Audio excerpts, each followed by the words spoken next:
Hello and welcome to my director's commentary video for evaluation question 7, which is looking back at your preliminary task, what do you feel you have learnt in the progression from it to the full product? In this video, I'll be making some comparisons from my preliminary task text to my main task hidden, as well as telling you how we progressed throughout the progress. If you haven't already watched these two films, I'll leave a link to them both in the description below so you can check those out. So to start with, I think I'll draw some similarities between the two tasks. First of all, both tasks have very smooth camera movements. In the preliminary task, we achieved this with the use of a dolly, which worked really nicely, creating some very smooth shots.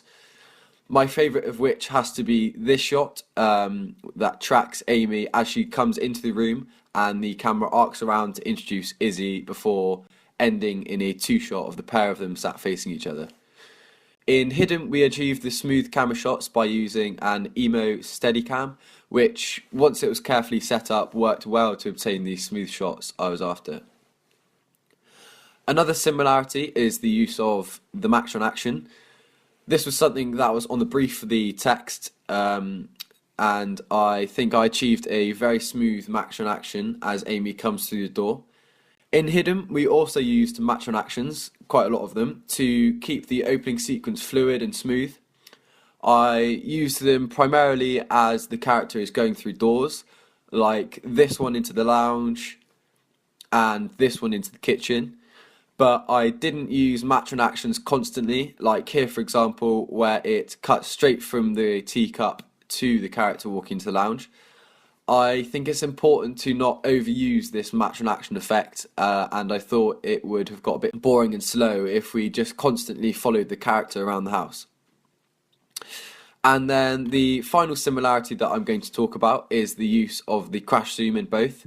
Now, even though the crash zoom is very basic in the preliminary, and perhaps it wasn't the best place to put one with the pace of the opening of the text being quite slow, but it was good practice and it gave me a better idea of the best way to make an effective looking crash zoom.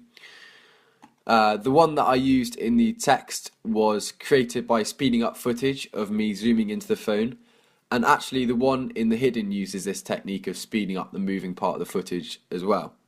However, I won't go into that one in too much detail because I did a full breakdown of the Hidden crash zoom in evaluation question 1.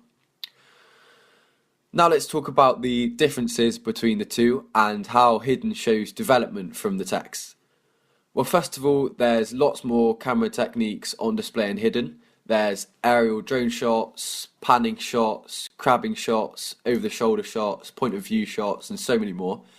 I think that this was primarily down to the wider range of equipment that we used in Hidden. We had the drone, Steadicam, tripod, camera, extra lens, sound kit, slider, etc., which is a huge amount compared to the minimal setup that we use for the text. But to harness the full potential of all this kit required lots of setting up and practicing how to use the equipment correctly. But this is definitely one of the main things that took Hidden to the next level. As well as this, I think the fact that we were able to control our set more in the production of Hidden was much better than us in the text having to work around the school trying to find a suitable area and timing the shoot perfectly so that the shot was busy with people. I think that actually having a set for Hidden that we could go to knowing that we would have a much more reliable environment to film in was another key development from the text. Another difference between the two was the use of titles.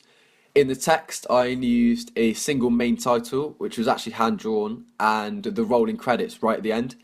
For Hidden, I developed on that with my use of opening credits that individually came up on the screen using lots of different entrance techniques, like this one that comes into focus as I pull focus onto the kettle, and this one that flickers on with the light. I did this by manually deleting any frames of the title layer where the light was off, and just left the title where the light was on, giving a flickering effect. I also used lots of exit effects, such as glitches and a few titles that are swiped off the screen as part of the character passes over them. For this effect, I would like to have used a mask tool to create an accurate mask of the arm in this case that is passing over the title, However, this tool isn't available on Premiere Elements, but I found a way that kind of mimics the effect using a wipe effect and timing the start and the length of the wipe so that the title is wiped off the screen as the object passes over it. I think that this version of the effect is pretty effective, and I'm sure many people wouldn't actually notice that I didn't create a mask of the object.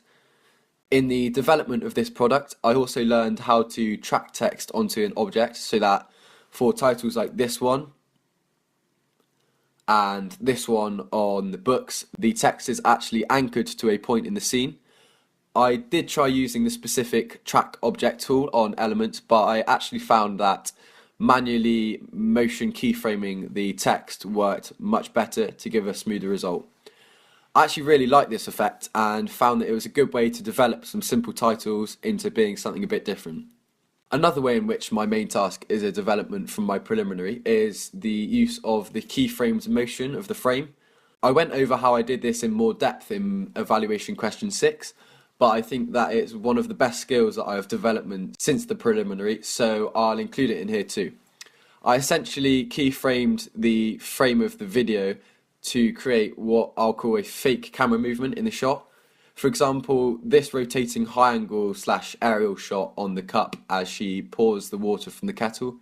This would have required a really expensive camera rig to recreate this effect in kind of live action. Instead, I used keyframing to change the rotation of the static frame as she pours the water.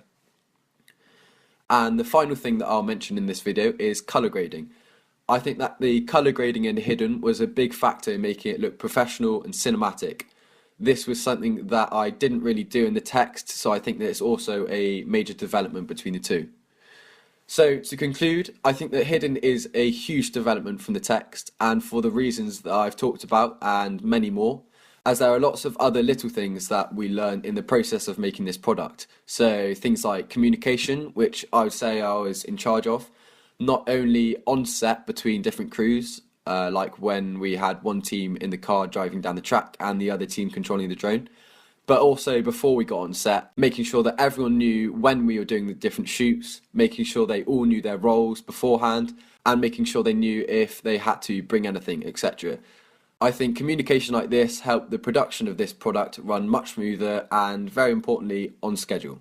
Thank you very much for watching this director's commentary for my evaluation question 7. I hope you enjoyed, and I'll see you next time.